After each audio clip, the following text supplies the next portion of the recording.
शान्ताकारं भुजगशयनं पद्मनाभं सुरेशं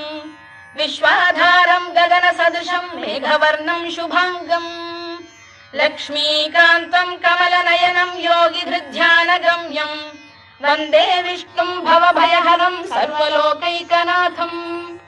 मेघश्यामं पीतकौशेयवासं श्रीवत्साङ्कं कौस्तुभोद्भासिताङ्गम् पुण्योपेतं पुण्डरीकायताक्षं विष्णुं वन्दे सर्वलोकैकनाथम् नमः समस्तभूतानामादिभूताय भूभृते अनेकरूपरूपाय विष्णवे प्रभविष्णवे सशङ्खचक्रं सकिरीटकुण्डलं सपीतवस्त्रं सरसीरुहेक्षणं सहारवक्षस्थलशोभिकौस्तुभं नमामि विष्णुं शिरसा चतुर्भुजम् छायायां पारिजातस्य हेमसिंहासनोपरि आसीनम्